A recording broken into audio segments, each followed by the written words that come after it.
আরও একটা রেসিপি দেখার জন্য তোমাদের সবাইকে স্বাগত কুক উইথ বন্যা 10 আজকে আমি তোমাদের সাথে এমন একটা রেসিপি শেয়ার করব যেটা ঝটপট তৈরি হয়ে যাবে, বানাতে মাত্র 10 মিনিট সময় লাগে।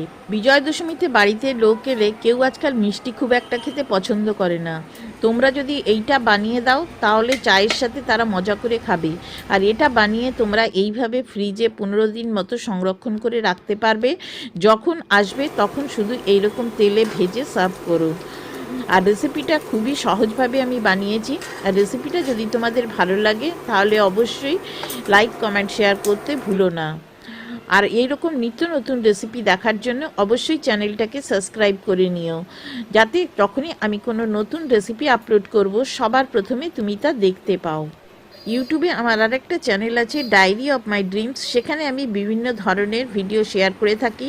লিংক নিচের ডেসক্রিপশনে দেওয়া আছে, সেই চ্যানেলটাও একবার ঘুরে আসার অনুরোধ রইল। আশা করি ভালোই লাগবে। Start easy cooking with me.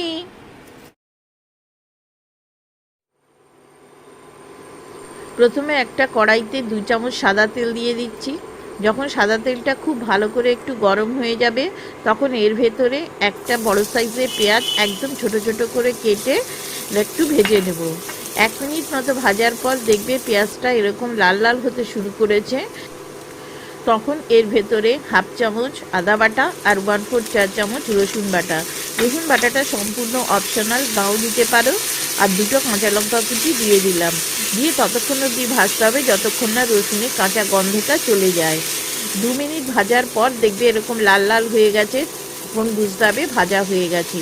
এবার একটা টমেটো খুব ছোট ছোট করে কেটে দিয়ে দিলাম। টমেটোটা যাতে তাড়াতাড়ি নরম হয়ে যায় সেই জন্য এখানে একটু লবণ দিয়ে দিলাম। দিয়ে এটাকে খুব ভালো করে নেড়ে নেড়ে এরকম খুন্তি দিয়ে একটু চেপে চেপে টমেটোগুলোকে মিশিয়ে নিতে হবে। 2 মিনিট এরকম করার পর দেখতে পাবে যে টমেটোগুলো একদম নরম হয়ে গেছে। দেখো মশলাটাও আমার কষানো হয়ে গেছে এবং খুব সুন্দর একটা গন্ধ বেরোচ্ছে। এবার এর ভেতরে কিছু শুকনো মশলা অ্যাড করতে হবে। প্রথমেই যেটা দেব সেটা হচ্ছে 1/4 টিস্পুন হলুদের গুঁড়ো, আর 1/2 চামচ মতো জিরে গুঁড়ো, 1/4 টিস্পুন ধনে গুঁড়ো, আর 1/4 টিস্পুন থেকে একটু কম গরম মশলার গুঁড়ো, আর 1/2 টিস্পুন কাশ্মীরি লঙ্কার গুঁড়ো, আর স্বাদ অনুযায়ী লবণ দিয়ে এই সমস্ত মশলাগুলো খুব ভালো করে 1 মিনিট মতো ভেজে নেব। এই সময় কিন্তু গ্যাসের ফ্লেমটা একদম লোতে রাখবে, যেহেতু কোনো জল ব্যবহার করিনি। দেখো মশলাটা আমার খুব সুন্দর করে ভাজা হয়ে গেছে।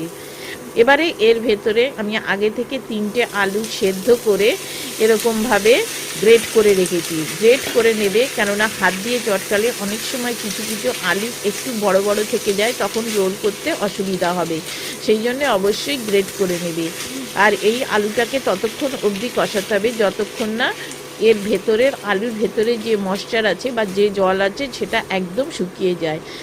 3 থেকে 4 মিনিট মতো এটাকে মিডিয়াম ফ্লেমে ভালো করে এটাকে কষিয়ে নিতে হবে।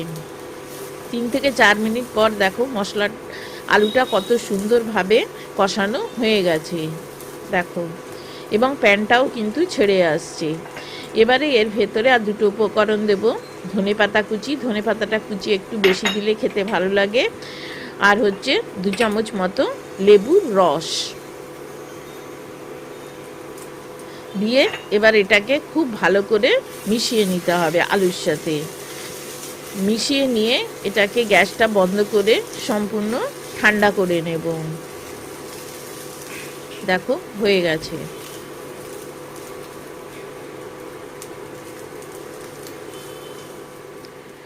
এবারে এখানে দেখো আমি 2 চামচ কর্নফ্লাওয়ার একটু জল দিয়ে গুলে রেখেছি। আর যেটা নেব আজকে আমি এখানে যে পেস্ট্রি শিটগুলো পাওয়া যায় সেই শিটগুলোই আজকে আমি রোল করতে ব্যবহার করব। এবং আলুটাও আমার সম্পূর্ণ ঠান্ডা হয়ে গেছে। এবারে নিয়ে এটাকে এরকম চামচ দিয়ে এরকমভাবে পাতলা করে একটা লেয়ার তৈরি করে দেব। দেখো ঠিক এরকমভাবে একটা পাতলা লেয়ার তৈরি করবে, পুরোটা বেছাবে না, শুধু মাঝখান পর্যন্ত এই আলুর লেয়ারটা এরকমভাবে সুন্দর করে বিছিয়ে দেবে। তোমরা ইচ্ছা করলে এর ভেতরে একটু চিজও দিতে পারো, খেতে কিন্তু বাচ্চারা খেলে খুবই ভালো লাগবে। নিয়ে এবারে দেখো খুব টাইটলি এটাকে এরকমভাবে ফোল্ড করে নেবে। দেখো যেরকমভাবে করছি খুব টাইট করে ফোল্ড করবে। করে এবারে এই শেষের দিকটাতে যে কর্নফ্লাওয়ারের মিক্সটা করে রেখেছিলাম ঘোলটা, সেখান থেকে নিয়ে এটাকে লাগিয়ে দেবে, যাতে এটা তেলে গিয়ে খুলে না যায়।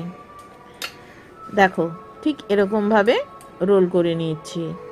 ব্যাস, কত ঝটপট তৈরি হয়ে গেল। এবার এরকমভাবে করে একটা এয়ারটাইট কন্টেনারে করে ফ্রিজে রেখে দাও, যখন বাড়িতে অতিথি আসবে তখন বানাবে। দেখো আর একভাবেও তোমরা এইভাবে করতে পারো, দেখে দেখে নাও।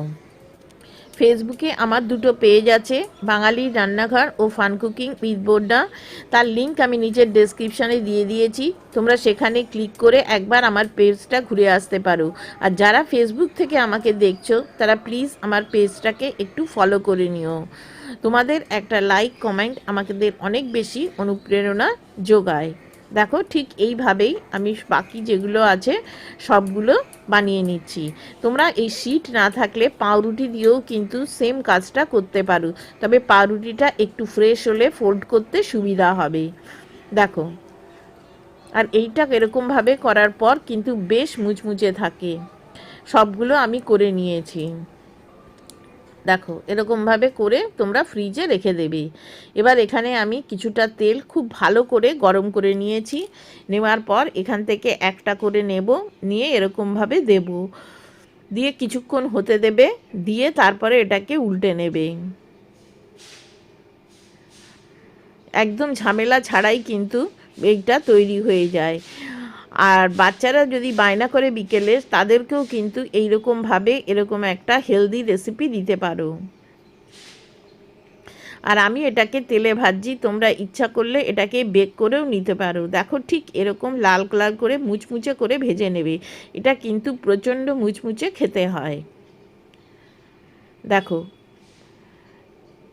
ঠিক এইভাবেই সবগুলো বানিয়ে নিয়ে গরম গরম সসের সাথে পরিবেশন করো। আজকের এই স্ন্যাক্স রেসিপিটা তোমাদের কেমন লাগলো তা কিন্তু জানাতে ভুলো না। আর ভালো লাগলে পরে অবশ্যই কিন্তু বন্ধুদের সাথে শেয়ার করো। আর ফেসবুকের পেজ দুটোয় ফলো করো, তাহলে সেখানে গেলেও তোমরা এই সব রেসিপিগুলো দেখতে পাবে। পুরো রেসিপিটা শেষ পর্যন্ত দেখার জন্য তোমাদের সবাইকে অসংখ্য ধন্যবাদ। ভালো থেকো, সুস্থ থেকো এবং সবাইকে ভালো রেখো। দেখো একটা ভেঙে আমি তোমাদের দেখাচ্ছি ভেতরটা কেমন হয়েছে। দেখো ভেতরটায় পুরো আলুতে ভর্তি। আর এটার মধ্যে তোমরা একটু চিজ দিয়ে করলে বাচ্চারা কিন্তু আরও বেশি পছন্দ করবে। তাহলে আজকে আসি, আবার দেখা হবে অন্য কোনো দিন অন্য কোনো একটা রেসিপি নিয়ে।